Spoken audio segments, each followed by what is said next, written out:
केंद्रीय वक्फ काउंसिलना सभ्य रईस खान पठाण भावनगरनी मुलाकाते आव्या हता। ते दरमियान वक्फ बोर्डनी मिलकतोनी मुलाकात करी हती बाद पत्रकार परिषदने संबोधी हती।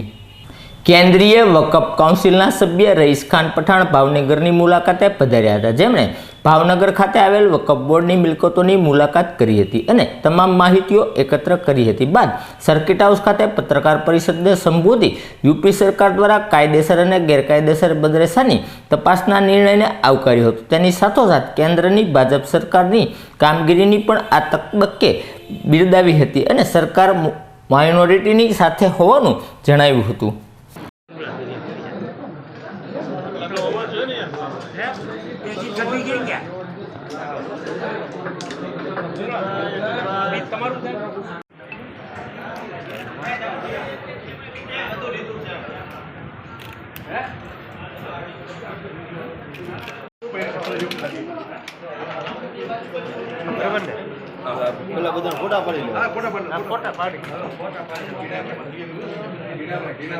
लेकिन बड़े अफसोस की बात यह है कि सेंट्रल गवर्नमेंट ने जो स्टाफ बैठाया उसकी सैलरी भी सेंट्रल गवर्नमेंट दे रही है, लेकिन किसी तरह से किसी भी स्टेट ने अभी तक रिपोर्ट नहीं दी है। पोजीशन ये है कि जिस तरह से आपने कहा है कि हमारी संपत्तियों के ऊपर मुस्लिम समाज ने तो कब्ज़े किए हुए हैं, इसके अलावा अन्य समाज के लोगों ने भी कब्ज़े किए हैं। इसीलिए मैंने पहले ये कहा कि जिस तरह से यूपी गवर्नमेंट ने कदम उठाया है, इस तरह से अगर गुजरात गवर्नमेंट भी इसी तरह का कदम उठाए तो हमारी बहुत सारी संपत्तियां जो हैं वो जिन लोगों ने नाजायज़ कब्ज़े किए हैं वो आज़ाद हो सकती हैं। यूपी गवर्नमेंट ने उठाया है, हम उसकी सराहना करते हैं और हम आशा करते हैं कि और भी स्टेट इस तरह के कदम उठाएंगी। देखिए, ऐसा है कि इलेक्शन जब आते हैं, इलेक्शन आने के बाद में हर पार्टी जो है ना वो अपनी तरफ से अपनी जो भी उनके जो मंशा होती है लुभाने की, वो कहीं लुभाने की कोशिश करती है, लेकिन भाजपा ऐसा काम नहीं करती है। भाजपा के ऊपर अगर कोई इल्ज़ाम लगाया जा रहा है कि भाजपा इस तरह से कर रही है तो वो गलत बात है।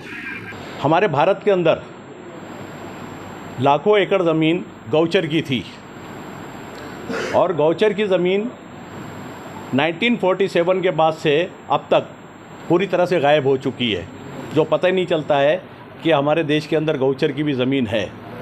अगर 1947 के बाद में गौचर की ज़मीनों के ऊपर भी इसी तरह से बोर्ड बनाया जाता जो गौचर की ज़मीनों की निगरानी करता, तो आज गौचर की ज़मीनें होती। जिस तरह से वक्फ बोर्ड की निगरानी करने के लिए वक्फ बोर्ड बने हैं जो वक्फ की प्रॉपर्टियों की निगरानी करते हैं, देखभाल करते हैं, इसलिए वक्फ की प्रॉपर्टियां अब तक बची हुई हैं। उसके ऊपर सेंट्रल वक्फ काउंसिल बनाया गया जो वक्फ बोर्ड की निगरानी करता है। तो हम ये चाहते हैं कि वक्फ बोर्ड की प्रॉपर्टियां, जैसे कि हमारे माननीय प्रधानमंत्री जी चाहते हैं कि किसी के साथ में नाइंसाफ़ी ना हो, साथ में लेके सरकार के अंदर भागीदार बनाया है।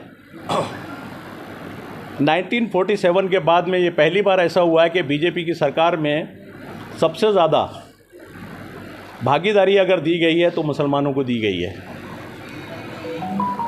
और जितनी फैसिलिटी बीजेपी की सरकार आने के बाद में माइनॉरिटीज़ को दी गई, इतनी कभी फैसिलिटी नहीं दी गई। हज का मसला हो या और कोई भी मसला हो, हर मसले में सरकार ने मुसलमानों को भरपूर फैसिलिटी दी है और माइनॉरिटीज़ के साथ में जितना इंसाफ